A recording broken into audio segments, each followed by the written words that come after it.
ओम नमः शिवाय। ओम नमः शिवाय। ओम नमः शिवाय। नमः शिवाय। नमः शिवाय। नमः शिवाय।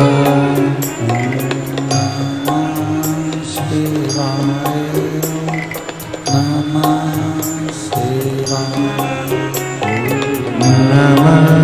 शिवाय। नमः शिवाय।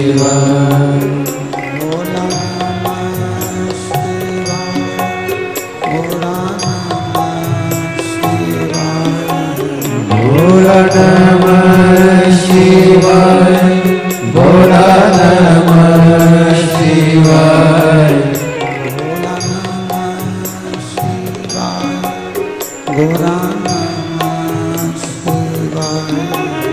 भोला नमः शिवाय। भोला नमः शिवाय। नमः शिवाय। नमः शिवाय।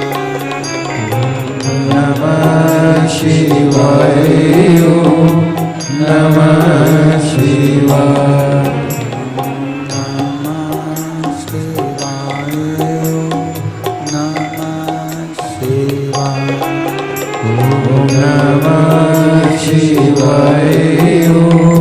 नमः शिवाय।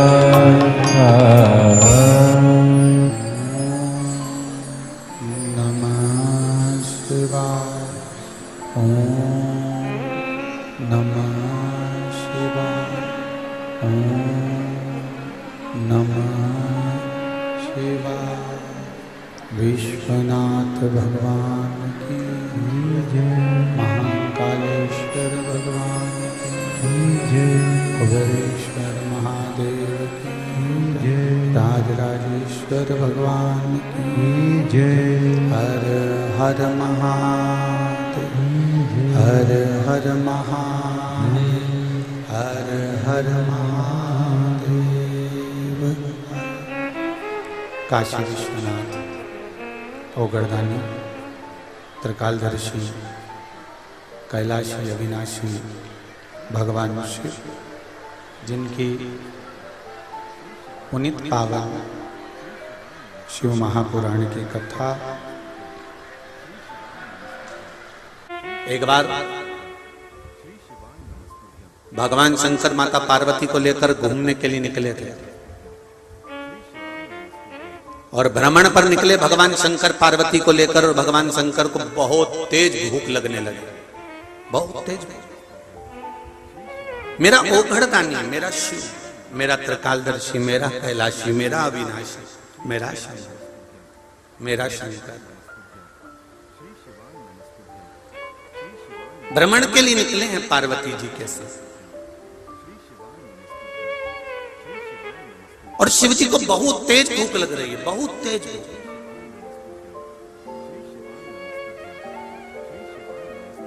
शंकर भगवान ने कहा पार्वती इतना भूख लग रही है, इतना भूख लग रहा है कि मुझे भोजन करना है, जल्दी कुछ व्यवस्था कर।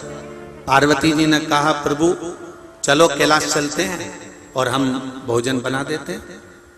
पार्वती जी तेरे हाथ का भोजन करते करते तो बहुत समय हो गया, आज मेरा मन है कि पृथ्वी पर भ्रमण पे निकला हूं तो किसी के यहाँ यदि श्राद्ध हो रही हो तो मैं भोजन कर लेता हूं। 16 दिन श्राद्ध के चल रहे हैं और मैं भोजन कर लेता हूं। पार्वती जी ने कहा कि तुम ओघड़दानी त्रिकालदर्शी कैलाशी अविनाशी शिव श्राद्ध का भोजन करोगे? श्राद्ध का भोजन? पार्वती जी ने जैसे ही कहा तो शंकर भगवान बोले कि पार्वती तुझे मालूम नहीं है शायद, जब किसी के भी घर में श्राद्ध होती है और वो चाहे घी और शक्कर का भी थोड़ा सा भाग कंडा जलाकर, गोबरी जलाकर थोड़ा सा भी भाग अग्नि में छोड़ते हैं तो शिव जी कहते हैं सबसे पहला अंश पितरों के पास बाद में जाता है, पहला अंश मेरे पास आता है, फिर मैं उस अंश को पितरों के पास भेज दे। पहले भी कथा में कहा, 1 रुपए कमा रहे हो, 1.25 रुपए खर्च चल रहा है, घर में कोई बीमार बना हुआ है, घर में कोई तकलीफ आ रही है, कष्ट आ रहा है, तो केवल एक काम करना है कि हमें शंकर भगवान को 1 लोटा जल समर्पित करना। परंतु श्राद्ध पक्ष के अंतर्गत जैसे अन्य समय में 108 मनके की माला से हम जाप करते हैं, 108 बार भगवान का नाम लेते हैं, 108 बार हम भगवान का पूजन करते हैं, उसी तरह श्राद्ध पक्ष में जब हम शंकर भगवान पर 1 लोटा जल चढ़ाएं तो उसी जल को धीरे धीरे धीरे धीरे 27 बार भगवान शंकर को समर्पित करना चाहिए। कितनी बार? 27 बार, या फिर 27 मनके की माला से जप करें। उसका फल क्या होगा? भगवान शिव अपने रूप रखकर इन पितरों को वो भाग देना चालू कर देते हैं। भूल से भी 16 श्राद्ध के 16 दिन में से एक दिन भी अगर हमने एक ही पानी का कलश, एक ही लोटा, ऐसा नहीं कि तुम्हें 27 बार पानी भर के चढ़ाना, लोटा एक ही है, कलश एक ही है, और उसको धीरे धीरे धीरे धीरे कर कर 27 बार छोड़ दिया जाता है, तो शिव महापुराण की कथा कहती है कि अगर रोज हमारे पितरों को, रोज हमारे पूर्वजों को अगर हमने तर्पण भी नहीं किया है, जल भी नहीं दिया है, और शंकर भगवान को 27 बार जल का भाग हम समर्पित करते हैं अपने पूर्वजों के लिए, तो हम नहीं भी दे पाए तो एक बार में पूरे 16 दिन का जल हम अपने पूर्वजों को प्रदान कर देते हैं। शिव जी कह रहे हैं मुझे भूख लगी और मेरा मन है कि पृथ्वी पर कहीं पर भी अगर श्राद्ध हो रहा होगा तो मैं भोजन कर लेता हूं। तो पार्वती जी ने कहा तुम कहां भोजन करने जाओगे? शंकर भगवान बोले अयोध्या में जाऊंगा, अयोध्या में जाऊं और अयोध्या में जाकर आज मैं भोजन ग्रहण करूंगा। क्यों?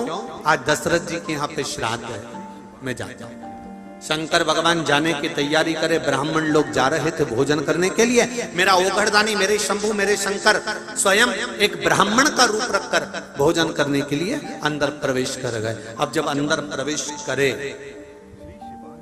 जैसे ही अंदर प्रवेश करे, सब जितने ब्राह्मण थे सब भोजन करने के लिए बैठे। सबके लिए चांदी की थाली, स्वर्ण का कटोरा, सुंदर सुंदर पकवान आकर रखा है। मेरे भोले बाबा भी बैठ गए, मेरे भोले बाबा। अब देखिए शिव पुराण कहती है यदि श्राद्ध का भोजन, श्राद्ध पक्ष के अंतर्गत जो भोजन बनाया जाता है वो भोजन घर की बहू अगर बनाती है, घर की माँ अगर बनाती है, घर की नारी अगर भोजन बनाती है, तो आधा भाग जो ब्राह्मण ने भोजन किया है वो आधा भाग का भोजन तो जिस ससुराल पक्ष में बेटी भोजन बना रही है उसके ससुराल के भाग को प्राप्त होता है, और आधा भोजन का फल बेटी के मायके वाले को प्राप्त हो जाता है कि उसने भोजन करा। भोजन चालू हुआ, खीर मालपुआ सब परोसा गया, सबने खाना चालू करा। थोड़ी थोड़ी देर में ब्राह्मण भोजन कर कर उठना चालू कर दिए, पर मेरे देव अधिदेव महादेव जो जम के बैठे उठे नहीं, उठे ही नहीं।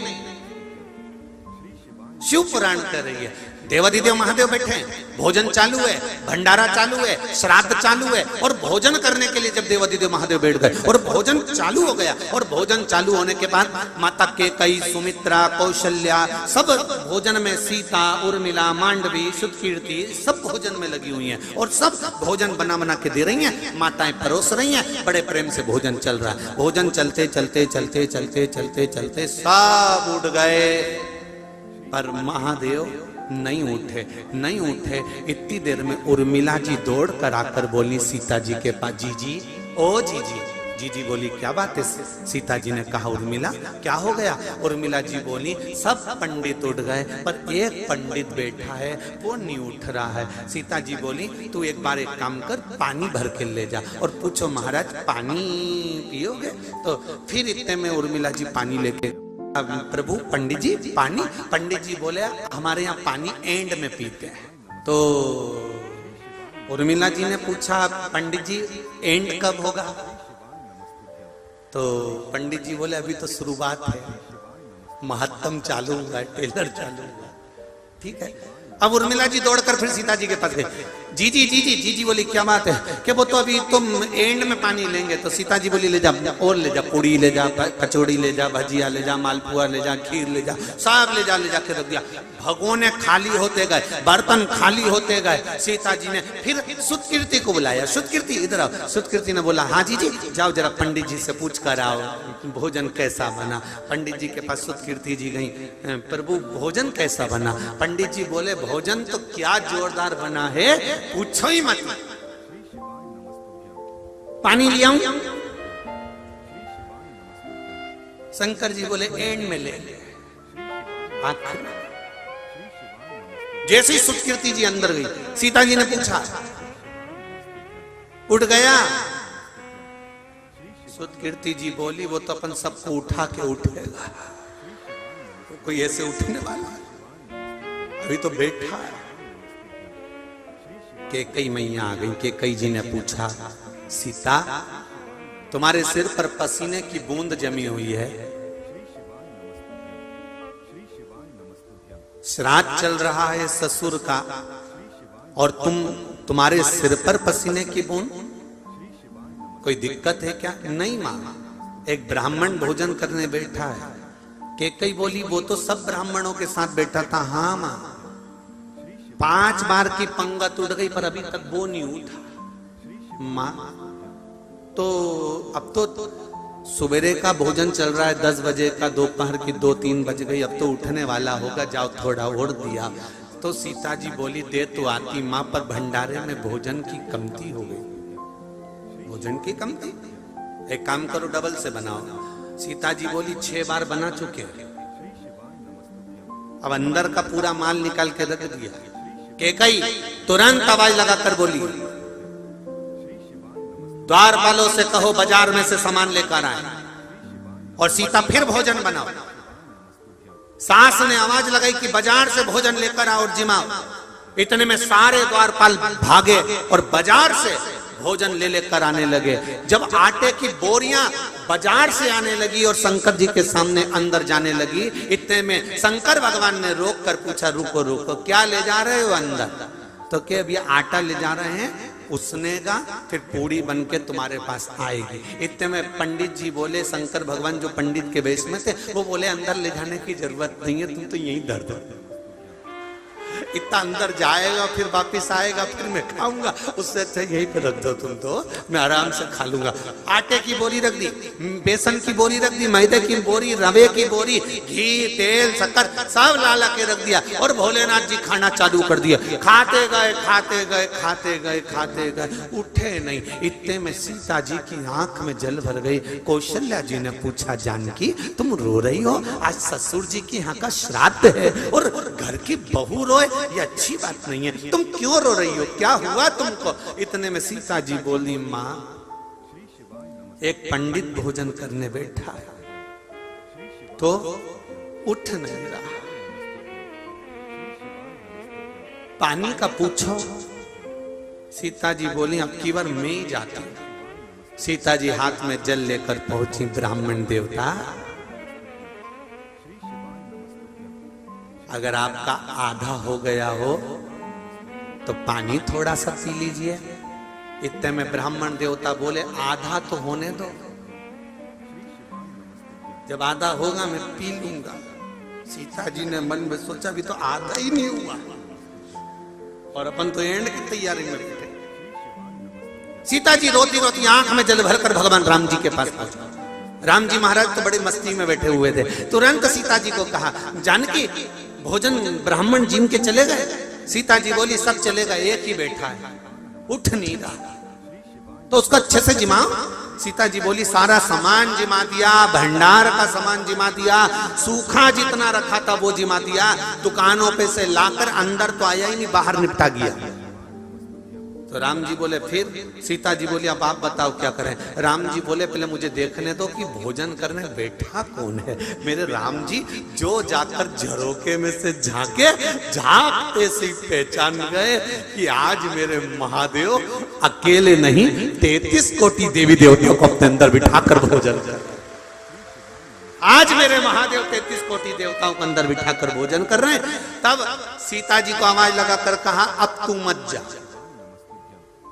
जो ज्यादा एक्शन मारे ना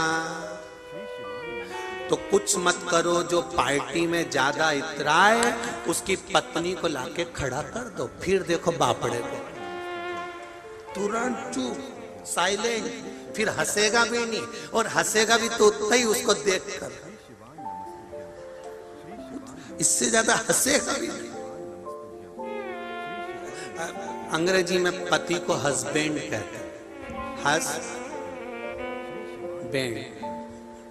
वो बैंड गलत हो गया, पहले था हस्बैंड, हंसने पे बैंड है और वो बैंड लगा दिया गया। अब शिवजी को देखकर राम जी ने कहा तू टेंशन मत ले सीता, रुक जा, अब तो रुक जरा, मैं अभी आमंत्रित करता हूं। और भगवान राम ने मां जगत जननी जगदम्बा माता पार्वती का आह्वान किया, हे मां पधारो, स्वामी भोजन कर रहे हैं और माता के बिना भोजन हो जाए ये श्रेष्ठता नहीं है। पार्वती जी ने कहा मेरे स्वामी? हाँ मेरे। 3 ऐसे हैं जिनका नाम बार बार नहीं लिया जाता। पहला, एक सौभाग्यवती नारी अर्धांगिनी पत्नी अपने पति का नाम बार बार अगर लेती है तो तिल भर उसकी उम्र घटती है और उसके शरीर में रोग प्रारंभ होता है। गर्ग संहिता में वर्णन है। दूसरा, घर की मां ज्येष्ठ पुत्र का नाम बार बार लेती है तो वो ज्येष्ठ पुत्र को जीवन में दुख बहुत झेलना पड़ता है। ज्येष्ठ पुत्र घर का बड़ा पुत्र। हाँ, अगर घर में बड़ी बेटी है और उसके बाद पुत्र है तो वो ज्येष्ठ नहीं कहलाएगा। बड़ी बेटी है तो बेटी का नाम मां बार बार ले सकती है, पर ज्येष्ठ पुत्र, जितने भी आस्था चैनल पर कथा सुन रहे हो, जितने फेसबुक यूट्यूब पर कथा सुन रहे हो, आप अपने घर के बड़े व्यक्ति को देखना, उसके घर की माँ अगर बड़े बेटे का नाम बार बार लेकर पुकारेगी, कृष्ण राम कुछ भी जो उसका नाम है, हरि किशन जय नारायण जो नाम है उसका, उसको माँ बार बार लेकर पुकारेगी। ज्येष्ठ पुत्र का नाम जब माँ बार बार लेकर पुकारती है तो ज्येष्ठ पुत्र को 3 तकलीफों से गुजरना ही पड़ता है। एक तन दुखी, दूसरा मन दुखी, तीसरा धन दुखी। या तो वो तन से कष्ट में होगा, या मन से कष्ट में होगा, या धन से कष्ट में होगा। उसका जीवन थोड़ा ना थोड़ा संघर्ष में निकलेगा। क्यों? क्योंकि माता का फर्ज है कि ज्येष्ठ पुत्र का नाम बार बार मुख से ना लिया जाए। अगर ज्येष्ठ पुत्र को, बड़े पुत्र को माँ को बुलाना है तो उसके नाम से ना बुलाते हुए कोई उपनाम, कोई साधारण सा नाम माँ को अपने बेटे का रख देना चाहिए। इसलिए हमारे यहाँ पर जो बड़ा बेटा होता था ना तो उसको माएँ बड़े प्रेम से हर कुछ बोल देती थी, ये तो कल्लू है, ये तो लल्लू है, ये तो पप्पू है, ये तो ऐसा है, ये तो वैसा, कुछ भी उसका नाम माँ कुछ भी अपने मन से रख देती थी। क्यों रे कनुआ, क्यों रे काना, माँ उसका नाम रख देती थी। क्यों रे रघु, क्यों रे रघुवीर, माँ उसका नाम कुछ भी रख देती। पहला, सौभाग्यवती नारी अपने पति का नाम देती है, तिल भर उम्र गढ़ती। दूसरा, माँ अपने ज्येष्ठ पुत्र का नाम बार बार ना ले, उसका नाम परिवर्तित कर दे। ये मेरा लाला है, नाम कुछ भी हो, ये लाला है, ये कान्हा है, उसका नाम चेंज कर दे, बदल दे। बोलते समय बार बार अगर ज्येष्ठ पुत्र का आप भी देखना, ये शास्त्रों के जो सुख हैं आप अपने घर में देख सकते हैं। आप अपने घर में अनुभव करना, जो घर का बड़ा बेटा है और माँ उसका नाम, जो उसका नाम है उसी को माँ बार बार लेकर पुकारती है, तो जो बड़का घर का बड़ा बेटा होता है, ज्येष्ठ पुत्र होता है, उसको थोड़ा ना थोड़ा कष्ट सहन करना ही पड़ता है। तीसरे नंबर पर गुरु का नाम। शिष्य गुरु के नाम का स्मरण अर्थात गुरु मंत्र का स्मरण करे।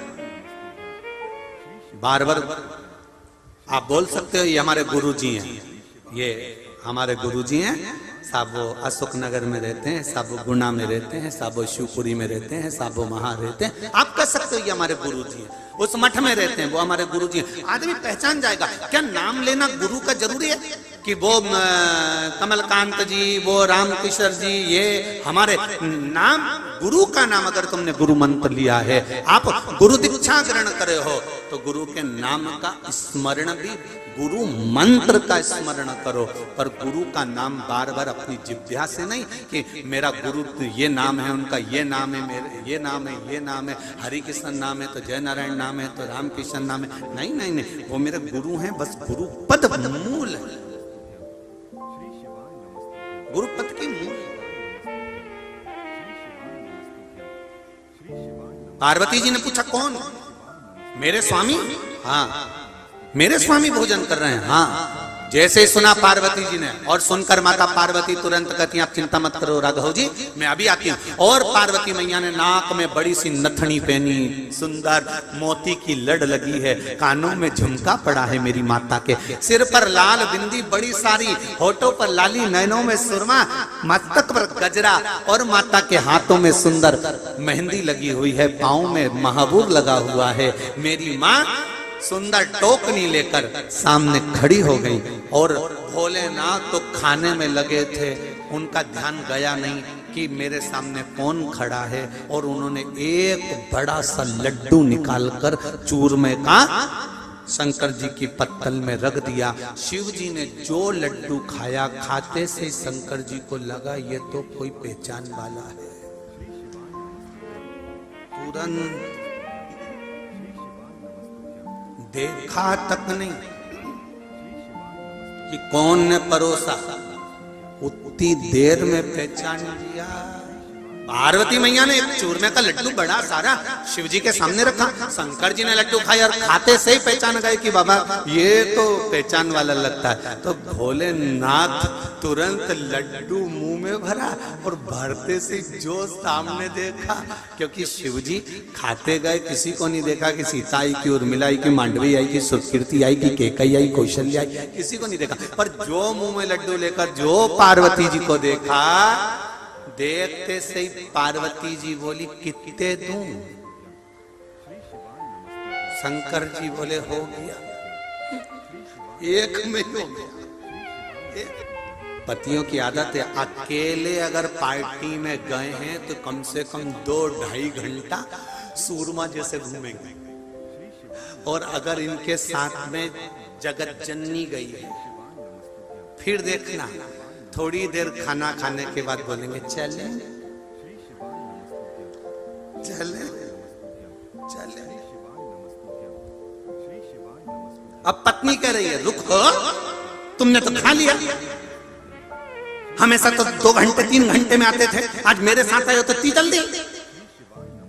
पति बोलेगा तेरे चक्कर में तो जल्दी में हूं, कोई आ गया और सेल्फी लेने लगा तो आफत खड़ी कर दी, तू चले तू चले तू चले।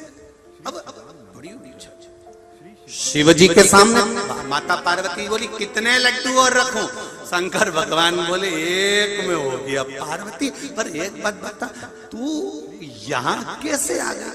पार्वती जी बोली तुम मेरे स्वामी हो, आद्य शक्ति हूं मैं, मुझे जो आमंत्रित करता है मैं जाती हूं। राम जी ने मुझे बुलाया था, आप उठ नहीं रहे थे, इसलिए शिव जी ने कहा आपने मुझे अन्नपूर्णा बनकर भोजन दिया, श्राद्ध में अन्नपूर्णा बनकर भोजन दिया है, बुलाओ राम सीता को। राम सीता आए, शंकर भगवान ने वर दिया, सुनो सीता, सुनो जानकी मां, श्राद्ध पक्ष में जिसके घर में भोजन बनता है, पूरे 16 दिन में से अगर एक दिन भी कोई श्राद्ध का भोजन किसी के घर में बनेगा, वर्ष भर उसके घर में कभी अन्नपूर्णा की कमी नहीं आएगी। ये मेरा वर है।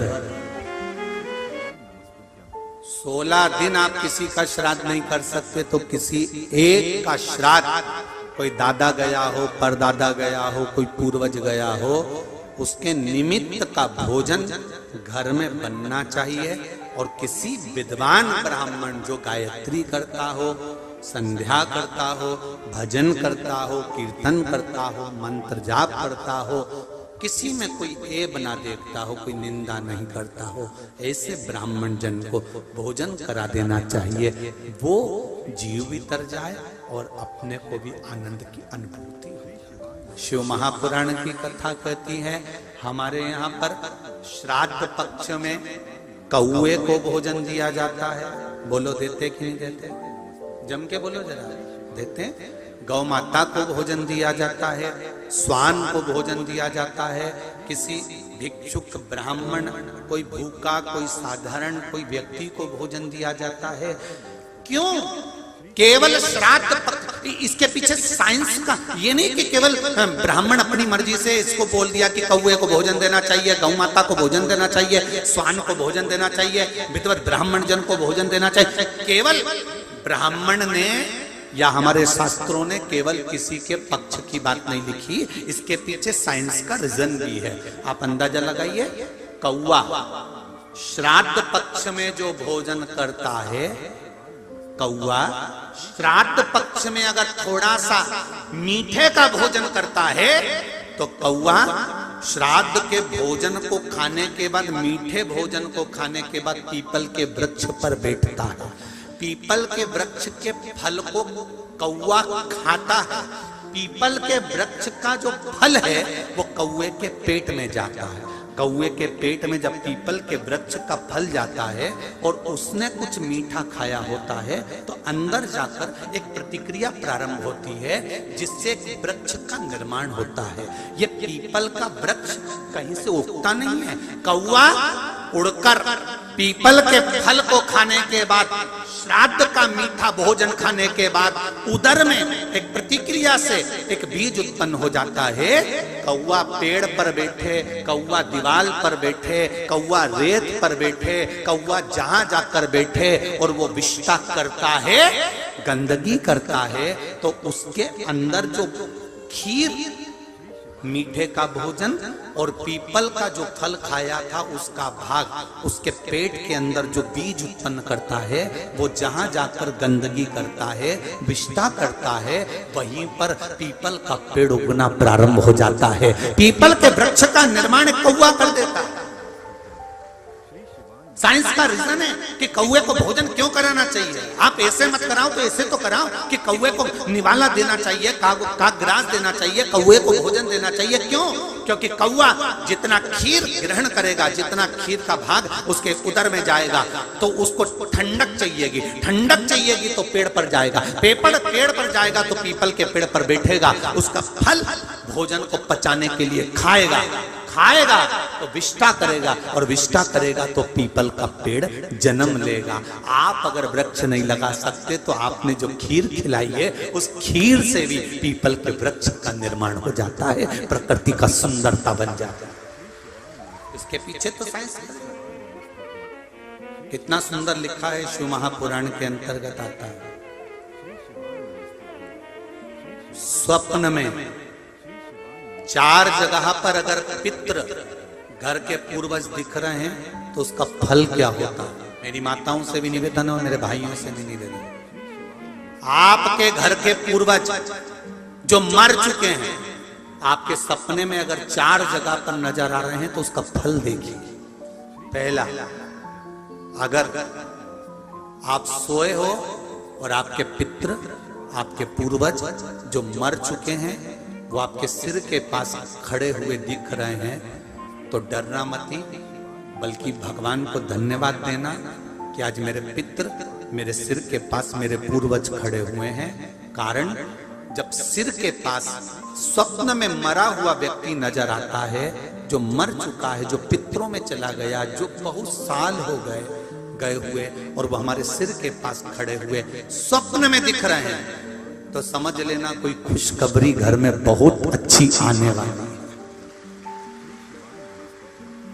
दूसरा, वही पितृ, वही पूर्वज जो मरे हुए हैं, जो चले गए हैं, वो हमारे पांव के पास अगर नजर आ रहे हैं तो समझो कि घर में कोई तकलीफ आने वाली, उसका स्मरण। तीसरा, यदि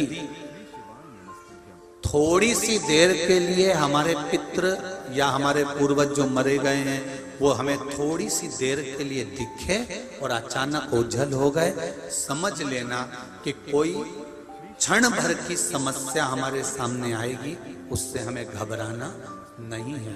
और चौथा, किसी पेड़ पर या घर के अंदर, घर के बाहर नहीं, घर के अंदर या किसी वृक्ष पर हमारे पूर्वजों को हमने स्वप्न में देखा है तो समझ लेना कि हमारी उन्नति की सीढ़ी बढ़ने वाली है, कोई अच्छा काम हमारी ओर होने। अब कई लोग कहते हैं हमारे को पितृ दिख रहे हैं, हमारे मरे हुए दादाजी दादी जी वो मर गए तो हमको दिख रहे हैं। गुरुजी कैसा होता है? शिव महापुराण की कथा कहती है, गर्ग संहिता कहती है, स्कंद पुराण कहती है। आप ध्यान तो दो कि पूर्वज पितृ कभी बुरे नहीं होते, कभी बुरे। पितरों का काम क्या है? पितरों का कर्म है क्या? जब कोई मर जाता है, इसको दूसरे शरीर में भेजा जाता है, जीवात्मा को, उस जगह पर पितृ क्या करते हैं? पितरों का काम क्या है? पितरों का कर्म क्या है? भगवान विष्णु का काम है, ब्रह्मा जी को आदेश दिया, ब्रह्मा जी ने सृष्टि का निर्माण करा, शिव जी ने समय समय पर इसका वर्णन कर संहार किया।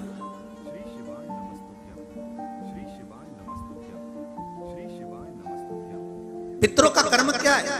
पितरों का सबसे बड़ा कर्म है, जिस समय पर ये जीवात्मा दूसरे शरीर में दी जाती है, उस समय पर पितृ खड़े होकर अपने कुल के उस जीव का निर्माण करवाते हैं और उसको शरीर दिलवाते हैं। अगर कोई हाथ से, पैर से, आंख से, कान से, शरीर से कोई विकलांग अगर जन्म लेता है, माता के गर्भ से कोई बच्चा जन्म लिया, उसका पाँव ठीक नहीं है, उसका हाथ ठीक नहीं है, उसका कान ठीक नहीं, चेहरा ठीक नहीं, आंख ठीक नहीं, मुंह ठीक नहीं, तो ये कोई दूसरा नहीं करता, ये हमारे पितृ करते हैं। जब वो निर्माण करवाते हैं तो देखते हैं कि पूर्व समय में इसने क्या कर्म करा है, तो इसको शरीर कैसा मिलना चाहिए। एक जरा सी गलती गांधारी से हो गई थी और वो गांधारी को भोगना पड़ा था, छोटी सी गलती। पूर्व समय में गांधारी सबसे सुंदर, पूर्व समय में गांधारी सबसे सुंदर नारी थी, बहुत सुंदर। उसकी सुंदरता का बखान जगह जगह पर चलता था। अब एक हाकिम ने आकर कह दिया, महारानी जी आपके लिए एक औषधि बनाना चाहता हूं, ऐसी औषधि जिसको तुम तुम्हारे चेहरे पर लगा लोगी, तुम जिंदगी में कभी बूढ़ी नहीं होगी, तुम सुंदर बनी रहोगी। महारानी जी कहो तो औषधि बना दूं।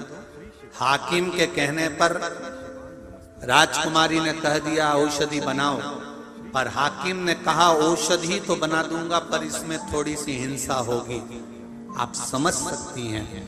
महारानी ने कहा कैसी हिंसा, मुझे कोई मतलब नहीं, तुम तो भले हिंसा हो पर दवाई बनाओ, औषधि बनाओ।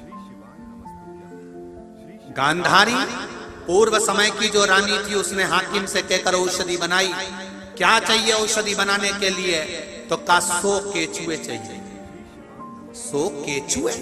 हाँ, इन केचुओं का क्या करोगे?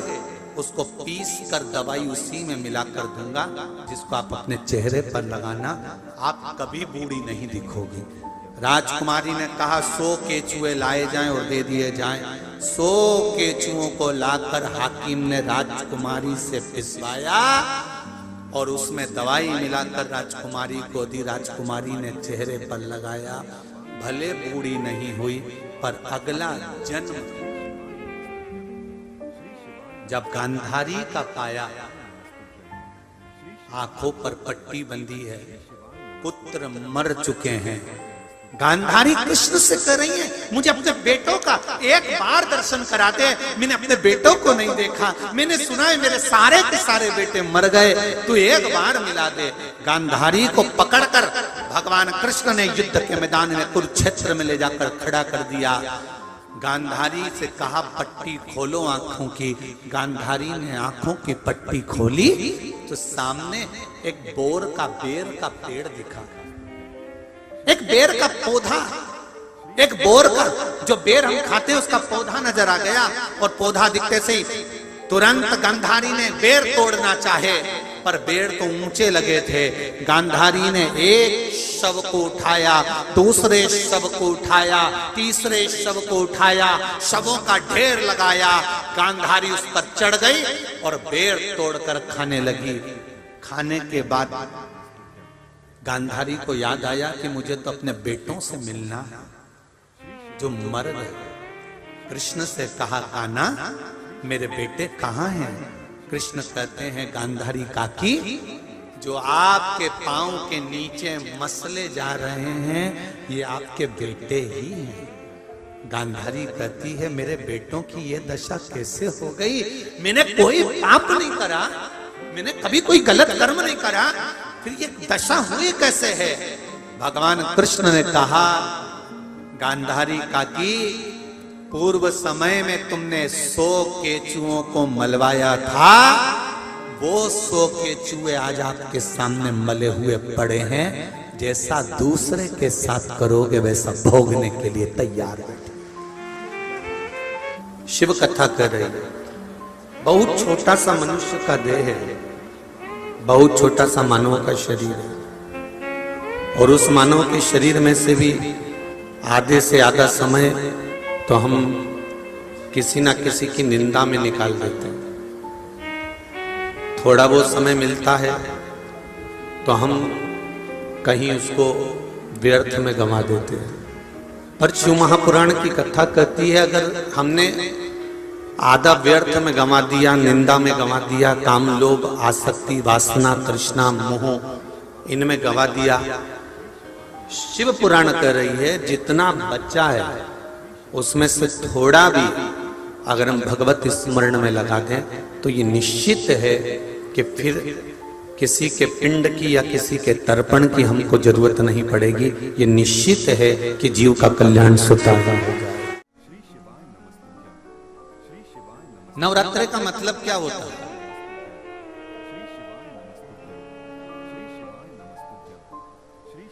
केवल 9 दिन तक देवी की आराधना कर लो, नंगे पैर ले लो, थोड़ा सा साबूदाना का फरियाल कर लो, मोरधन चिप्स पापड़ ये खा लो, या किसी देवी जी के मंदिर में जाकर नंगे पैर झंडा उठा के ध्वजा उठा के चुंदड़ी पकड़ के माता जी के मंदिर तक चले जाओ। क्या केवल नवरात्रि का मतलब यही है? या फिर कहीं गरबा हो रहा हो तो गरबे में चले जाओ। क्या नवरात्रि का मतलब केवल यही है? या घर में जोत लगा लो, नवरात्रि का मतलब यही है? घर में जवारे बो दो, नवरात्रि का मतलब क्या यही है? घट स्थापना कर दो, क्या नवरात्रि का मतलब केवल यही है? अगर नवरात्रि का मतलब जानना है तो आपके मन में एक विचार आना चाहिए कि ये नवरात्रि केवल घट स्थापना के लिए नहीं होती है, ये नवरात्रि हमारे भीतर एक नारी के सम्मान के लिए प्रकट होती है कि नारी का सम्मान कैसे होना चाहिए। शिव महापुराण के मूल मंत्र का स्मरण सब हृदय से बाबा से निवेदन करते हुए, बाबा से विनती करते हुए, भाव के साथ में, आनंद के साथ में करें। श्री शिवाय नमस्तुभ्यं, श्री शिवाय नमस्तुभ्यं, श्री शिवाय नमस्तुभ्यं, श्री शिवाय नमस्तुभ्यं, श्री शिवाय नमस्तुभ्यं। भोला सब दुख काटो मारा, ओ भोला सब दुख काटो मारा। शिव शंकर जपते माला, भोले बाबा जपते माला, भोला सब दुख काटो मारा, ओ भोला सब दुख काटो मारा। भगवान शिव की आराधना, भगवान शंकर का मंत्र जाप, भगवान शिव का स्मरण, शिव भक्ति का एक सुख